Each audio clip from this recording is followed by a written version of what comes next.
A very good evening friends. Jet physics MCQ series में आप सभी का स्वागत है। लास्ट क्लास में हम लोग क्वांटम मैकेनिक्स के 20 क्वेश्चन डिस्कस किए थे। सो फ्रेंड, आज हम लोग इसके आगे का क्वेश्चंस को डिस्कस करेंगे। तो चलिए बढ़ते हैं आगे। क्वांटम मैकेनिक्स के कुछ और क्वेश्चन हम लोग आज कर लेते हैं। सो क्वेश्चन नंबर 21 से आज हम लोग स्टार्ट करेंगे। क्वेश्चन नंबर 21 है, infinite well energy depends on. Infinite well जो होता है उसका एनर्जी किस किस चीज़ों पे डिपेंड करता है। पहला ऑप्शन क्या है? फर्स्ट ऑप्शन है एन, दूसरा है एन और एल है। एल उस यानी length of the infinite well होगा। उसके बाद है ओनली एन, फिर है ओनली एल, उसके बाद है non. So friend, infinite well energy जो होता है, इनफाइनाइट वेल का जो एनर्जी होता है वो डिपेंड करता है लेंथ पर और साथ ही साथ एन नंबर ऑफ स्टेट पे भी डिपेंड करता है। सो इसका आंसर होगा ऑप्शन नंबर ए। अब हम लोग देखते हैं नेक्स्ट क्वेश्चन की तरफ। Question number 22, quantum mechanics differs from classical. Quantum mechanics जो है वो क्लासिकल मैकेनिक्स से डिफ़र करता है। किसके कारण? उसका रीज़न क्या है ये पूछ रहा है। तो पहला ऑप्शन क्या है? फर्स्ट ऑप्शन है discrete values, continuous values, no motion, no energy. Quantum mechanics differ from classical mechanics. Quantum mechanics को क्लासिकल मैकेनिक्स से अलग क्यों रखा, मतलब किस तरीके से दोनों में हम लोग अंतर कर पाते हैं। कहने का सेंस ये है कि ऐसा जो वैल्यू जिसको क्लासिकल मैकेनिक्स में डिफाइन नहीं किया जा सकता है वो क्वांटम उसको प्रूव कर लेता है। तो क्वेश्चन नंबर 22 का जो आंसर है वो होगा डिस्क्रीट वैल्यूज़ के बारे में ये बता पाता है, लेकिन क्लासिकल मैकेनिक्स नहीं बता पाता है। इसलिए यानी क्लासिकल मैकेनिक्स के सहायता से हम डिस्क्रीट वैल्यूज़ को कैलकुलेट या प्रूव नहीं कर पाते हैं, बट क्वांटम मैकेनिक्स में ये पॉसिबल है। So option number A is the right answer. अब हम लोग आते हैं नेक्स्ट क्वेश्चन की तरफ। नेक्स्ट क्वेश्चन क्या है? नेक्स्ट क्वेश्चन है, if n increases 1 to 3 energy increases by. अगर n का वैल्यू को 1 से कहाँ तक इंक्रीज कर दिया जाता है? 3 तक। पहले 1 था, बाद में कितना होता है? 3 होता है। तो इसका एनर्जी कितना इंक्रीज होगा?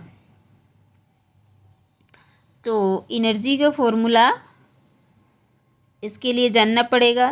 पहला ऑप्शन है 3, दूसरा है 9 और तीसरा ऑप्शन है 8, चौथा है 6। सो हम आपको बताए थे एनर्जी का वैल्यू जो होता है, एनर्जी आइजन वैल्यू, ये इसका फॉर्मूला क्या होता है? E equal to n square h square या h cut square divided by 2ml square. So friend, अगर n का वैल्यू हम कितना सब्सटीट्यूट करते हैं? 3 सब्सटीट्यूट करते हैं, तो 3 का स्क्वायर कितना होगा? 9 होगा। सो इसका जो एनर्जी है वो कितना टाइम इंक्रीज हो जाएगा? इसका एनर्जी इंक्रीज कर जाएगा आपका 9 टाइम्स। तो ऑप्शन नंबर बी इसका करेक्ट आंसर हो जाएगा। क्लियर है? सो अब हम लोग चलते हैं आगे नेक्स्ट क्वेश्चन में। नेक्स्ट क्वेश्चन, नेक्स्ट में क्या है, question number 24, uncertainty delta x small. तो अगर डेल्टा एक्स जो है वो स्मॉल है तो डेल्टा पी क्या होगा। Uncertainty in position is small, so uncertainty in momentum is what, ये कह रहा है क्वेश्चन नंबर 24। पहला है स्मॉल, दूसरा है लार्ज, तीसरा ऑप्शन है जीरो और चौथा ऑप्शन है कांस्टेंट। तो क्योंकि आप जानते हैं अनसर्टेनिटी प्रिंसिपल जो है वो पोजीशन और मोमेंटम के बीच के रिलेशन को, कैसा रिलेशन को डिफाइन करता है, साइमल्टेनियस रिलेशन को। यानी डेल्टा एक्स और डेल्टा पी का जो वैल्यू होता है ये क्या होता है, दोनों के बीच कैसा रिलेशन पाया जाता है, डेल्टा एक्स और डेल्टा पी का जो प्रोडक्ट है वो ग्रेटर देन इक्वल टू क्या होता है, एच कट होता है, greater than equal to H cut. So कहने का मतलब जो एच है, एच का वैल्यू 6.62 × 10⁻³ जूल सेकेंड होता है और एच कट का वैल्यू होता है h/2π। दैट मीन्स ये वैल्यू जो है ऑलवेज कांस्टेंट होगा। कहने का मतलब अनसर्टेनिटी इन पोजीशन इज अगर स्मॉल है तो मोमेंटम क्या होगा, उसके जस्ट अपोजिट, क्योंकि इन दोनों का प्रोडक्ट हमेशा क्या होगा, कांस्टेंट के बराबर होगा, साइमल्टेनियस होगा। साथ साथ ये प्रोसेस मतलब एक कांस्टेंट वैल्यू के साथ चलेगा, तो एक बढ़ेगा तो दूसरा घटेगा। कहने का सेंस डेल्टा एक्स अगर स्मॉल है तो डेल्टा पी क्या हो जाएगा, लार्ज हो जाएगा। So option number B is the correct answer of question number 24. Now move to the next question. Question number 25 is here. Probability in forbidden region. Forbidden region में, area में जो probability है वो कैसा पाया जाता है, कितना पाया जाता है, ज़ीरो होता है, नॉन ज़ीरो होता है, इनफाइनाइट होता है या फिर कांस्टेंट होगा। फॉरबिडन रीजन में प्रोबेबिलिटी पूछा गया है। सो फॉरबिडन रीजन में जो प्रोबेबिलिटी होता है वो पाया जाता है, लेकिन उसका जो वैल्यू है वो क्या होगा, वेरिएबल होता है, कोई फिक्स्ड वैल्यू नहीं है, जिससे के कारण इसका आंसर क्या हो जाएगा, नॉन ज़ीरो होगा। ना तो ज़ीरो अगर नहीं पाया जाता तो क्या होता, ज़ीरो होता, तो पाया जाता है दैट मीन्स नॉन ज़ीरो होगा। तो यहाँ पे और इसका वैल्यू जो है वो वेरिएबल होता है। सो क्वेश्चन नंबर 25 का option number B correct answer हो जाएगा। अब हम लोग बढ़ते हैं क्वेश्चन नंबर 26 में। क्वेश्चन नंबर 26 क्या है, momentum operator eigen value. Momentum operator का आइजन वैल्यू पूछा गया है। आइजन वैल्यू मतलब उसका कांस्टेंट वैल्यू को पूछा गया है, कितना होता है eigen value of momentum operator. पहला ऑप्शन क्या है, एच कट के, दूसरा है एच के, तीसरा है के और चौथा ऑप्शन है 1/k। So friend, momentum operator का, मोमेंटम यानी पी का जो आइजन वैल्यू आता है, इक्वेशन जो होता है ना वेव इक्वेशन, उसमें नॉर्मलाइज करने पर जो कांस्टेंट वैल्यू आता है उसको हम लोग क्या कहते हैं, आइजन वैल्यू कहते हैं। तो यहाँ पे इसका आंसर क्या होगा, क्वेश्चन नंबर 26 का एच कट के आएगा। मोमेंटम ऑपरेटर का आइजन वैल्यू h×k होता है। So answer is option number A. अब हम लोग देखते हैं question number 27। Particle behaves as wave due to. Particle जो है वो वेव के जैसा बिहेव करता है, किसकी वजह से, due to dual nature, force, energy या फिर स्पीड। तो पार्टिकल का जो बिहेवियर है वो वेव के जैसा भी होता है। क्यों होता है, क्योंकि लाइट का या जो बिहेवियर होता है ड्वेल नेचर होता है, यानी दोनों नेचर उसमें पाया जाता है, पार्टिकल भी और साथ में वेव नेचर भी। सो इसलिए इसका आंसर क्या होगा, डुअल नेचर होगा। पार्टिकल नेचर को बताया था किसने, इसके बारे में डिफाइन किए थे न्यूटन साहब। यानी जो पार्टिकल लाइट होता है वो किस फॉर्म में होता है, पार्टिकल के फॉर्म में, यानी जिसको हम लोग फोटोन कहते हैं। और वेव नेचर को किन्होंने बताया था, वेव नेचर को बताया था आइंस्टाइन साहब ने। ठीक है, तो वेव नेचर को डिफाइन किन्होंने किया, यानी पहले कौन बताया, तो आइंस्टाइन ने। ठीक है, सो आइंस्टाइन है। ठीक है, अब हम लोग आते हैं नेक्स्ट क्वेश्चन पर। क्वेश्चन नंबर 28 है, एनर्जी स्पेसिंग ऑसिलेटर के लिए, किसके लिए पूछा गया है, एनर्जी स्पेसिंग यानी एनर्जी स्टेट्स के बीच का जो गैप है उसके बारे में बात कही गई है। किसका, तो ऑसिलेटर का।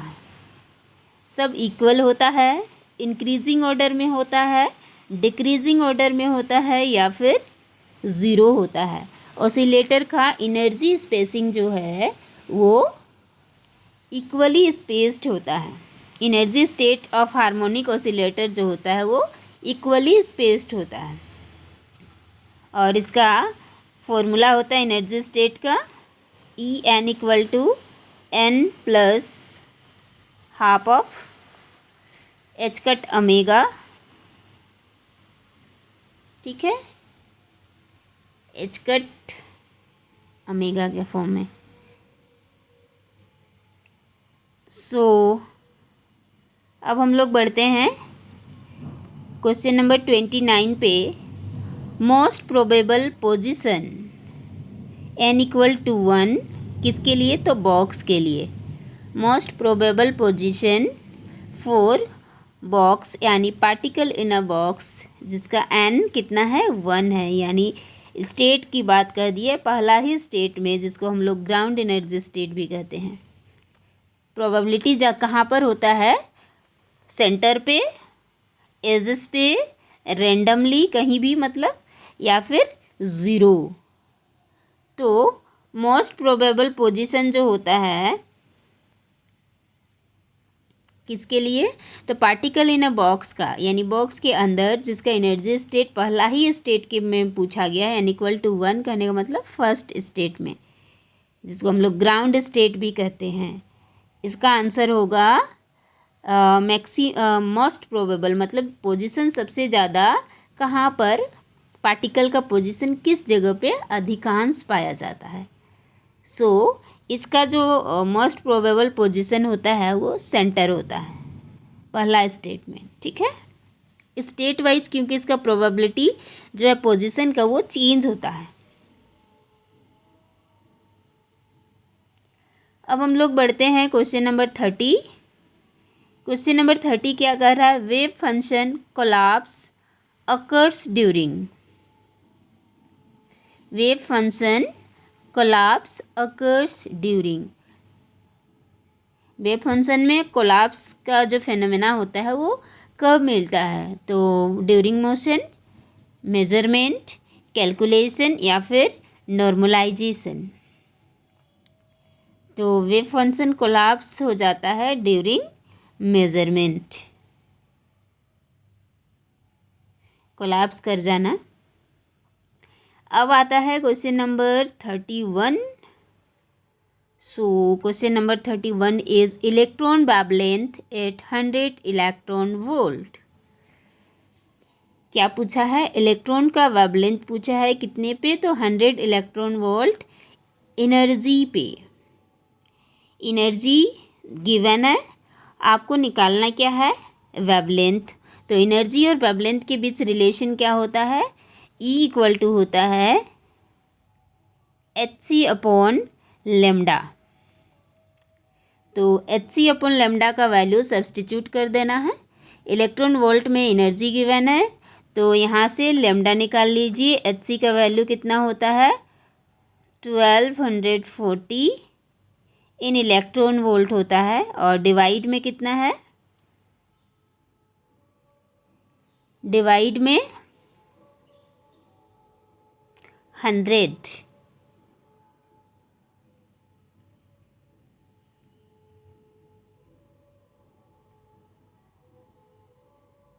ये दिया है इलेक्ट्रॉन वोल्ट में, और लेमडा निकालना है आपको एंगस्ट्रॉन में। ठीक है, सो आफ्टर सॉल्विंग आपको मिलेगा आंसर कितना आ जाएगा, electron wavelength at 100 electron volt, then lambda is equal to what. ठीक है, तो इसका आंसर आता है सॉल्व करने पर 1.2 एंगस्ट्रॉन। आंसर क्या होगा, 1.2 angstrom, option number A.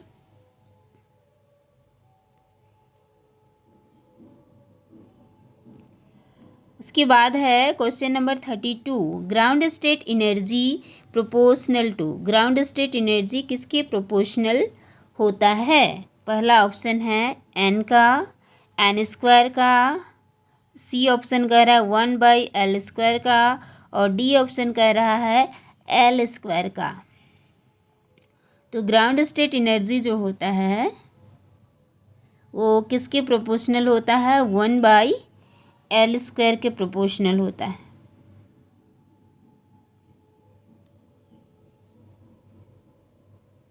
Ground state energy is proportional to 1/L²।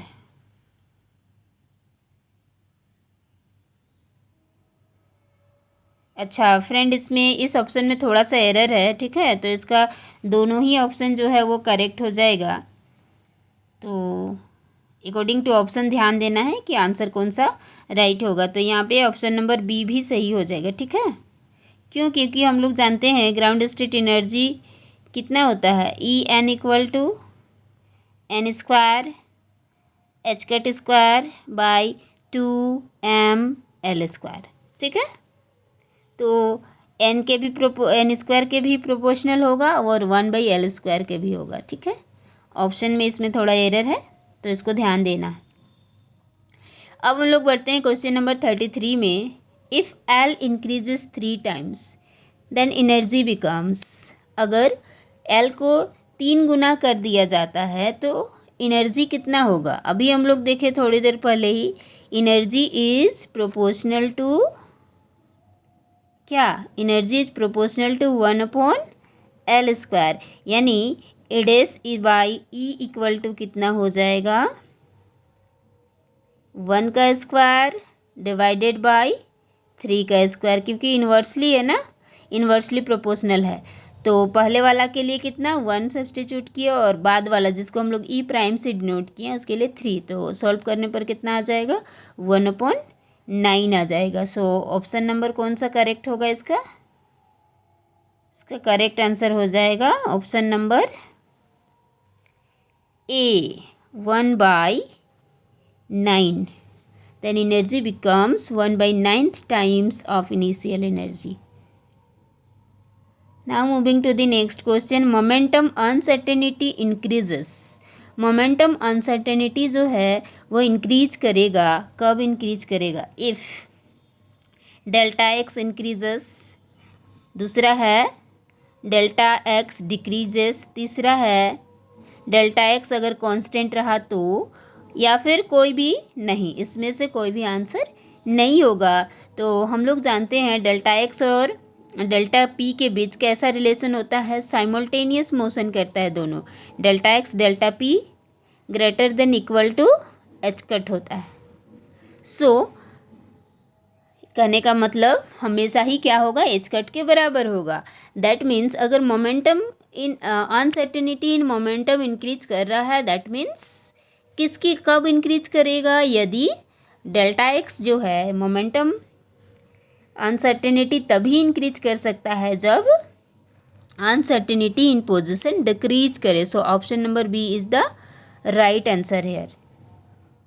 Now moving to the next question. Question number 35. Question number 35 is probability of particle outside box. Box के बाहर probability of particle यानी particle की पाए जाने की कितनी संभावना है. 0 है, इनफाइनाइट है, कांस्टेंट है, या डिपेंड करेगा कि उसका कहाँ पे उसको रखा गया है उस पर, ऐसा पूछा जा रहा है. आउटसाइड बॉक्स मान लेते हैं ये कोई बॉक्स है, इधर और इधर इसके बाहर की बात कही जा रही है. बॉक्स के अंदर नहीं, बॉक्स के बाहर, आउटसाइड बॉक्स. सो इसके अंदर पार्टिकल की पाए जाने की प्रोबेबिलिटी नहीं होती है. So option number A is correct answer. 0. There is no probability of finding particle outside the box. Now, question number 36 is here. Energy difference between labels increases with. Energy difference between labels यानी दो energy का जो label है E1, E2, E3 ऐसे करके उनके बीच का जो डिफरेंसेस है वो इंक्रीज करेगा. किसके साथ? Increases with. फर्स्ट है N, L, mass, none of this. N बढ़ाएंगे तो या फिर n में चेंजेस करेंगे तो, लेंथ में चेंजेस करेंगे तो, या पार्टिकल का मास बढ़ाएंगे तब, या known of this. Question number 36 आपसे पूछ रहा है कि एनर्जी डिफरेंस का जो एनर्जी डिफरेंस होगा डिफरेंट एनर्जी लेवल्स के बीच वो कब इंक्रीज करेगा, किसके साथ इंक्रीज करेगा. सो अगर n का वैल्यू आप क्या करेंगे, चेंज करेंगे तो एनर्जी लेवल्स का डिफरेंस जो है वो क्या होगा, इंक्रीज करेगा. So answer is option number A, N. Now moving to the next question. Question number 37.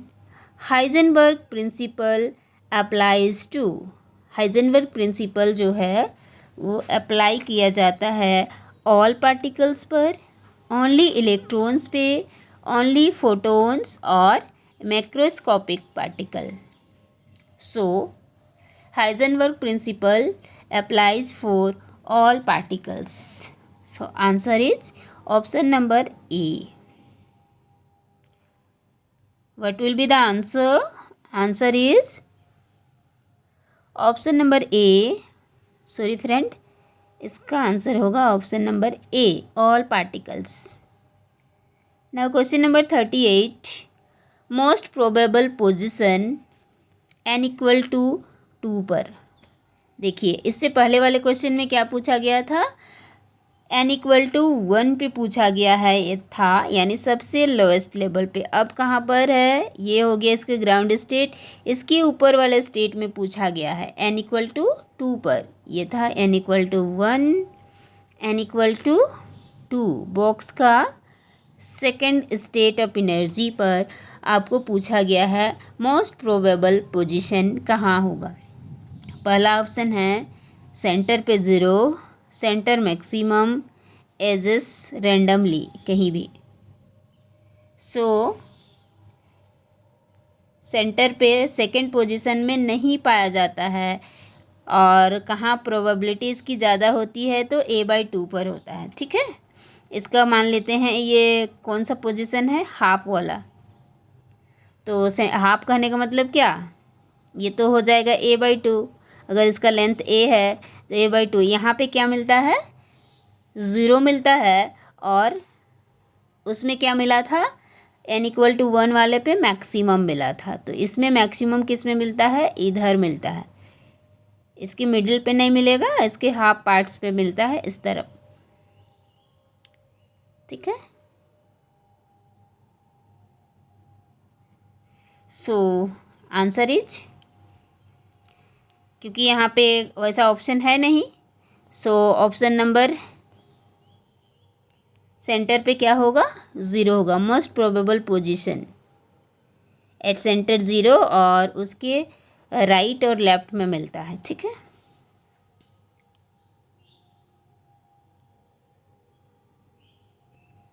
अब बढ़ते हैं क्वेश्चन नंबर 39 पर। Wave function notes increases, wave function में जो नोट्स बनता है वो इंक्रीज करेगा, किसके साथ इंक्रीज करेगा? देखिए, एन के साथ, एल के साथ, मास के साथ, या फिर टाइम के साथ।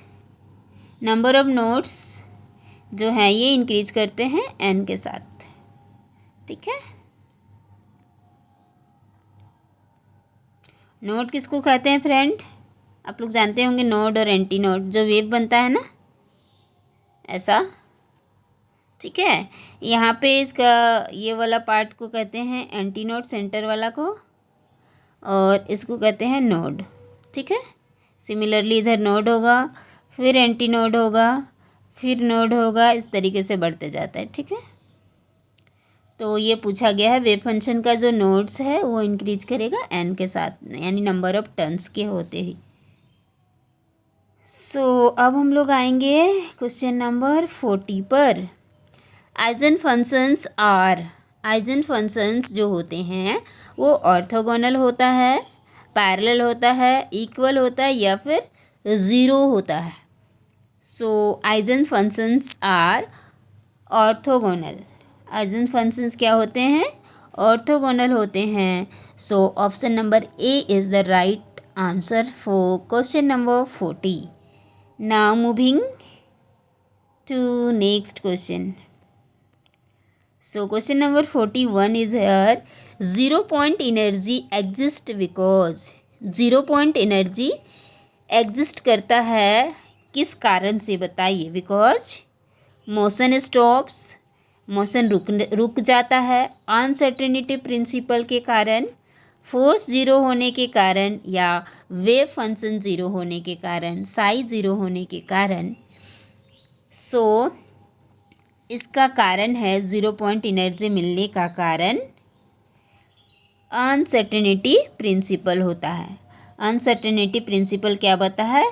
आपको बताता है ये साइमल्टेनियस मोशन के बारे में, position momentum, energy time, angular momentum और एंगुलर डिस्प्लेसमेंट के बीच। ठीक है, साइमल्टेनियस मोशन को डिफाइन करता है। अब है question number 42। If Sai is zero everywhere, अगर वेव फंक्शन हर जगह ज़ीरो है तो वैलिड सॉल्यूशन मिलेगा, इनवैलिड सॉल्यूशन मिलेगा, मैक्सिमम एनर्जी मिलेगा, या फिर मिनिमम एनर्जी मिलेगा। अगर हर एक जगह पे आपका साई जो है वेव फंक्शन ज़ीरो है तो सॉल्यूशन क्या हो जाएगा? इनवैलिड हो जाता है। ठीक है, तो आंसर बी इसका करेक्ट होगा। अब है question number 43। Hamiltonian operator represent, Hamiltonian operator जो होता है एच से इसको डिनोट किया जाता है। ये क्या रिप्रेजेंट करता है पूछ रहा है? टोटल एनर्जी को, फोर्स को, वेलोसिटी को, या फिर डिस्प्लेसमेंट को। ये रिप्रेजेंट करता है आपका टोटल एनर्जी को, kinetic energy plus potential energy का ये क्या होता है? सम होता है। Option number A is correct answer. Hamiltonian operator represents total energy. Now move to the next question. If potential increases tunneling probability, अगर हम क्या करते हैं? पोटेंशियल इंक्रीज करते हैं तो टनलिंग इफेक्ट या टनलिंग का जो प्रोबेबिलिटी है वो कितना होगा? क्या होगा? या तो इंक्रीज करेगा, डिक्रीज करेगा, नो चेंज, या फिर ज़ीरो। तो प्रोबेबिलिटी, टनलिंग की जो प्रोबेबिलिटी होती है वो डिक्रीज कर जाती है। अगर पोटेंशियल बढ़ाइएगा तो टनलिंग घटेगा। ऑप्शन नंबर बी इसका क्या होगा? करेक्ट होगा। अब है question number 45। Stationery state means, stationery state का मतलब क्या है? स्टेशनरी स्टेट का मतलब क्या है?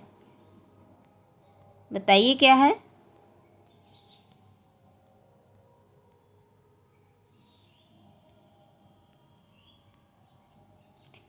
I am extremely sorry friend, 1 minute. पहला ऑप्शन क्या है इसका?